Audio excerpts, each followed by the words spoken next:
Archives historiques. Les classiques de Billy Graham. Ce soir, je voudrais que vous ouvriez avec moi le Cantique des Cantiques. Le Cantique des Cantiques se trouve juste après l'Ecclésiaste, si vous suivez dans votre Bible, et juste avant Ésaïe.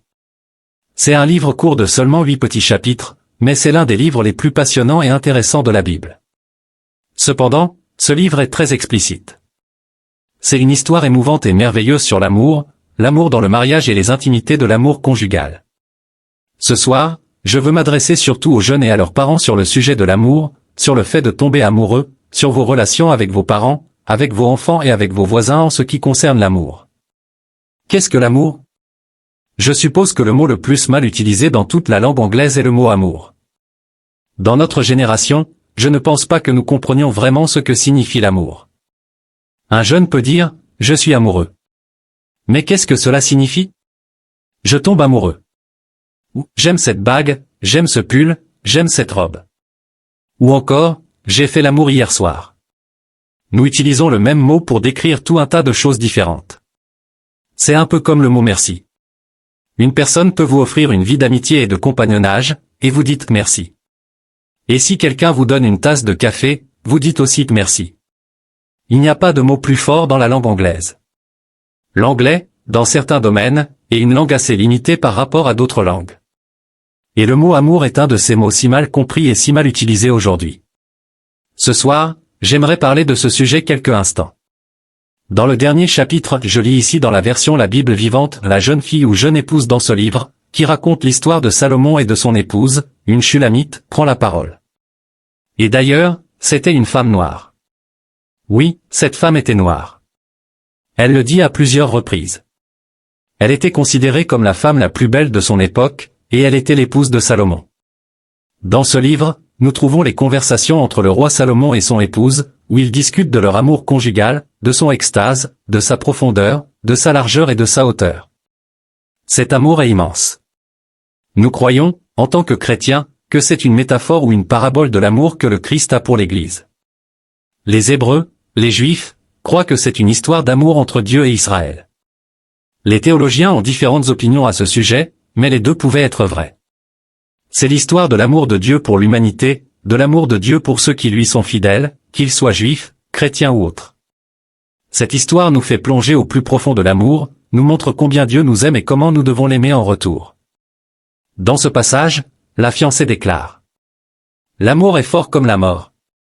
La jalousie est cruelle comme le séjour des morts. Ces flammes sont des flammes de feu. Une ardente flamme du Seigneur. Les grandes eaux ne peuvent éteindre l'amour. Ni les fleuves le submerger. Si un homme donnait tous les biens de sa maison. Pour l'amour, il ne serait qu'un objet de mépris. C'est un amour que l'argent ne peut pas acheter.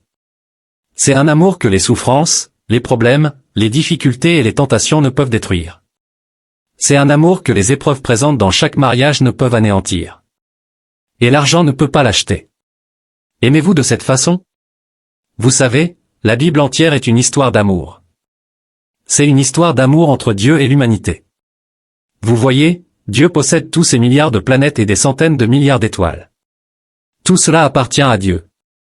Mais parmi toutes les planètes de l'univers entier reste ébloui par l'amour que Dieu déverse sur cette petite planète qu'est la Terre.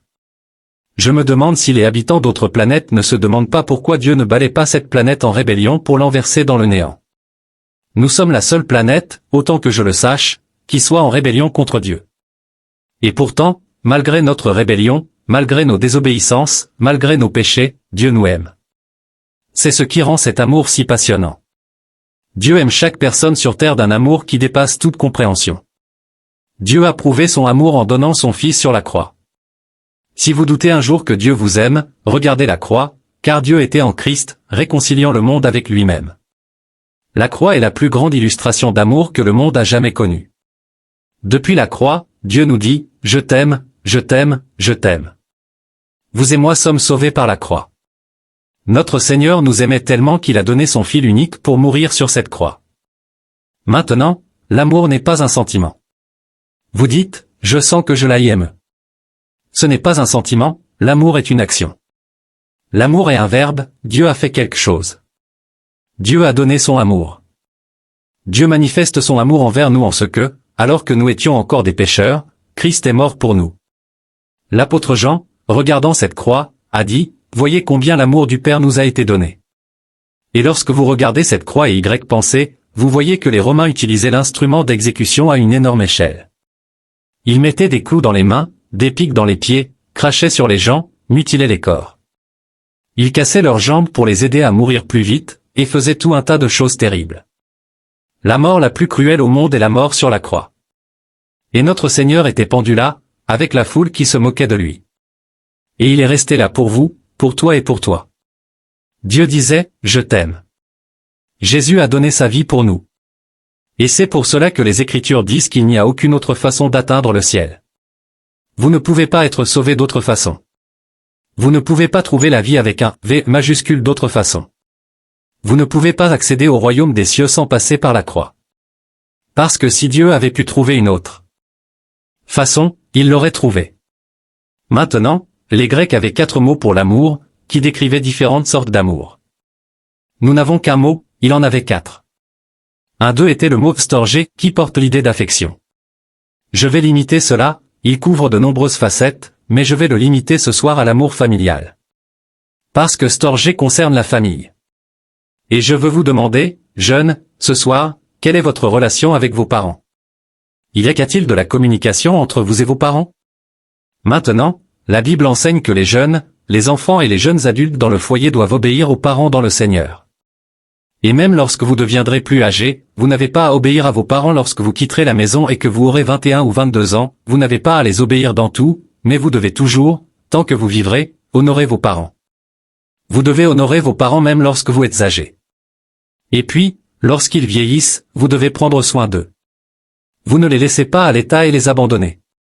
Vous savez, en Amérique, tout est inverse par rapport au reste du monde. Si vous allez en Chine ou au Japon et dans des lieux comme ça, ils honorent le vieillissement. Ils attendent avec impatience le jour où ils pourront prendre soin de leurs parents âgés. Nous essayons de les éliminer. C'est une partie de notre égoïsme. C'est une partie de nos péchés. Nous devons aimer nos parents, nous devons obéir à nos parents. Nous devons honorer nos parents. Et avec le temps, nous devons prendre soin d'eux.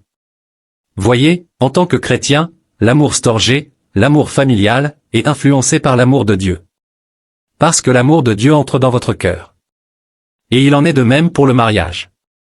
Qu'en est-il de votre mariage? Votre futur mariage, je veux dire. Vous savez, j'ai pris, comme je l'ai dit une fois, j'ai primé. J'ai 3 filles, elles sont toutes mariées. Et lorsqu'elles étaient petites, je les ai emportées en bas de la montagne. Et nous sommes arrivés à un petit endroit et j'ai dit, est-ce que vous pensez parfois au fait que toute une journée, vous vous marierez? Elles ont ri.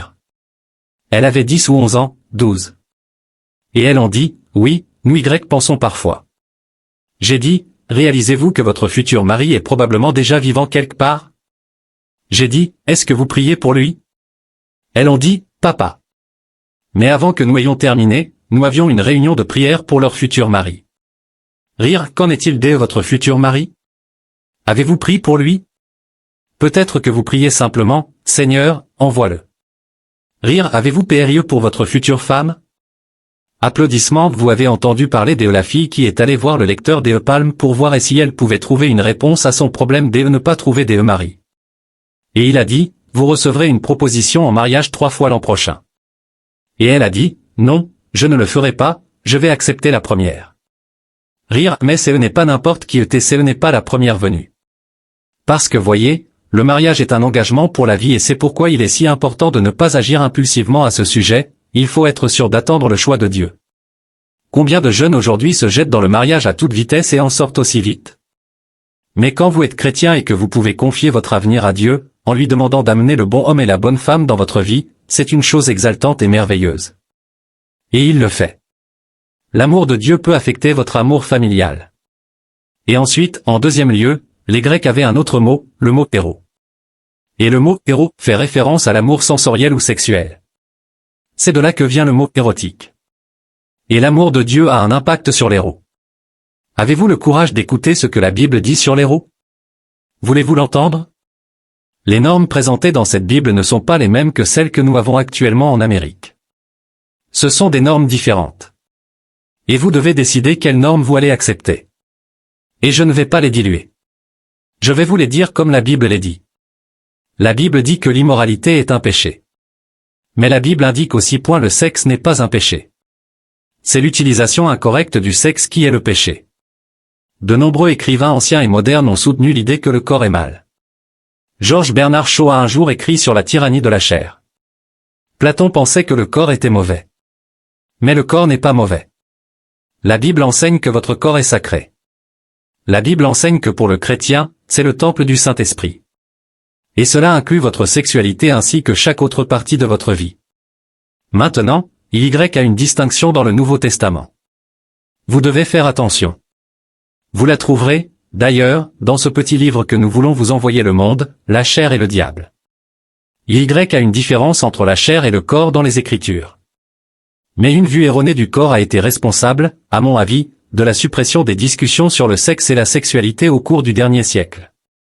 Cela, je pense, a causé beaucoup de dommages. Je pense qu'il y a quelque chose de bon dans ce que nous avons vu, mais nous sommes allés trop loin dans notre ouverture sur ce sujet. Il devrait être discuté, il devrait être prêché, et la parole de Dieu devrait être proclamée sur ce sujet. Car à travers toutes les Écritures, nous avons les enseignements de Dieu sur le sujet du sexe. L'Écriture dit qu'Adam connut sa femme et ils sont devenus une seule chair. Ce mot « connu » porte l'idée du sexe. Maintenant, pourquoi Dieu a-t-il donné le sexe? La Bible est claire à ce sujet. D'abord, pour la propagation de la race humaine. Nous sommes tous ici à cause du sexe. Deuxièmement, le climax est le plaisir de l'amour marié. Remarquez l'amour marié. Dieu a mis une cloison autour du mariage et dit, « Tu ne commettras pas d'immoralité ». Et troisièmement, pour exprimer l'unité. L'unité de l'homme et de la femme. Ils deviennent une seule chair. Et cela devient un type de Christ dans l'Église. Et cela devient très sacré. Mais quand le péché est entré dans le jardin d'Éden, le sexe, qui était censé être sacré, est devenu pervers et la convoitise est entrée. Ainsi, aujourd'hui, ce qui était censé être sacré, merveilleux et glorieux a été perverti dans la convoitise et est devenu un péché. Maintenant, pourquoi Dieu dit-il « Tu ne commettras pas d'immoralité » ? Pour protéger votre futur mariage. Deuxièmement, pour protéger votre corps. Vous dites, eh bien, mon corps n'a pas besoin de protection. Ne pensez pas que ce n'est pas le cas, les maladies vénériennes se propagent dans le pays. L'illégitimité a double en quelques années en dépit de toutes les pilules et en dépit de tous les avancements médicaux. Cela s'aggrave au lieu de s'améliorer. Troisièmement, pour vous protéger. Psychologiquement. Les psychologues découvrent maintenant que la première expérience que vous avez en dehors du mariage ne part jamais. La culpabilité reste toujours. Et la culpabilité est l'un des plus grands problèmes psychologiques affrontés dans le monde aujourd'hui. Ensuite, pour protéger la société. Si nous devenons immoraux en tant que société, nous détruisons la civilisation. Et nous devenons décadents comme ils l'ont fait à Rome et dans d'autres civilisations, et nous sommes détruits. Donc, Dieu dit, pour notre bien, tu ne commettras pas d'immoralité. Maintenant, comment un jeune peut-il avoir la victoire sur l'héros? La Bible dit, fuyez l'immoralité. Et le signe d'un chrétien est le contrôle de soi et la discipline de soi. Il n'y a aucune façon de surmonter cette immense tentation sauf en Jésus-Christ. Paul écrivit à Timothée en disant, garde tes ouïes pures. Vous ne pouvez pas vivre pur en 1973 ou 1974 sans Jésus-Christ. Il peut vous donner la force, le pouvoir et la victoire pour vivre une vie pure. Il vous aidera à fuir l'immoralité. Ensuite, Y a un troisième mot que les Grecs utilisaient philia. Cela porte l'idée d'une amitié très forte. Nous obtenons le mot philanthropie de ce mot. Nous obtenons le mot philharmonique, l'amour de la musique, ou Philadelphie, la ville de l'amour fraternel. Et c'est le mot que Pierre utilisait quand Jésus lui demandait s'il l'aimait. Il a dit, « Tu sais que je t'aime, Seigneur. » Il a utilisé ce mot. Mais Jésus voulait un autre mot. Il voulait un mot plus profond. Vous avez des amis et si vous avez 5 amis proches dans votre vie, vous êtes une personne très chanceuse. Dieu appela Abraham un ami de Dieu. Êtes-vous un ami de Dieu et un ami du Christ? Et qu'en est-il de vos amis? Cela signifie une amitié forte. Une amitié qui dure à travers les temps difficiles, qui ne vacille jamais. Donnez votre vie à Christ et il vous aidera avec vos amitiés. Enfin, agape l'amour. C'est un autre mot que les Grecs utilisaient. Ils ont inventé ce mot pour le Nouveau Testament. C'est l'amour de Dieu. Et l'amour de Dieu affecte la famille, et l'amour de Dieu affecte héros, et l'amour de Dieu affecte philia. Tous les autres amours peuvent être influencés par l'amour agape. L'amour agape est un amour supernaturel. Un amour que nous ne connaissons rien sans Dieu. C'est l'amour de Dieu. Il est tellement profond, tellement large, tellement élevé et tellement grand et a tellement de dimensions qu'il n'y a pas de mots dans aucune langue pour le décrire. C'est un amour que Dieu a pour vous, malgré le fait que vous étiez rebellé contre lui, malgré le fait que vous étiez un pécheur, malgré le fait que vous ayez violé les lois de Dieu, il a donné son Fils pour verser son sang. Malgré tout ce que nous avons fait, Dieu aime et les mots ne peuvent pas le décrire. Et Dieu dit que dès que vous recevez son Fils comme Sauveur, il vous donne l'Esprit de Dieu pour vivre dans votre cœur. Et l'Esprit de Dieu produit cet amour en vous et à travers vous. C'est pourquoi Jésus a dit, tu aimeras ton voisin comme toi-même. C'est un amour supernaturel pour votre voisin. Vous n'aimerez peut-être pas votre voisin. Mais vous pouvez aimer votre voisin. Qui est votre voisin? Autrefois, il interprétait cela dans les anciens temps, littéralement la personne qui vivait à côté et c'est tout. Mais Jésus raconta l'histoire du bon Samaritain. Il raconta l'histoire du prêtre et du lévite qui passaient sans s'arrêter lorsqu'un homme avait été dépouillé et battu. Et un homme d'une autre race passa, un autre arrière-plan ethnique passa, un Samaritain qui était haï par les Juifs de cette époque. Et les Samaritains haïssaient les Juifs. Et Jésus raconta délibérément l'histoire de comment le bon Samaritain aide cet homme qui avait été battu et dévalisé. Nous ne pouvons pas faire cela dans le monde dans lequel nous vivons sans l'amour de Dieu. Mais Dieu vous donnera la capacité d'aimer au-delà de votre capacité à aimer. Il vous aidera à aimer votre femme. Il vous aidera à aimer votre mari. Il vous aidera à aimer vos enfants. Il aidera vos enfants à aimer les parents avec l'amour agapé dominant. C'est à l'amour que vous aurez les uns pour les autres que tous les hommes reconnaîtront que vous êtes mes disciples. C'est l'amour agapé, l'amour de Dieu, pour les uns les autres. C'est ce qui nous pousse à l'évangélisation. L'amour pour les âmes des hommes. Un homme était en route vers la potence en Angleterre il y a un certain nombre d'années. Et alors qu'il était en route vers la potence, un clergé l'accompagnait en lui parlant de Jésus-Christ et de ce que Christ pouvait faire pour lui. Et comment il devait se repentir de ses péchés car le jugement et l'enfer l'attendaient.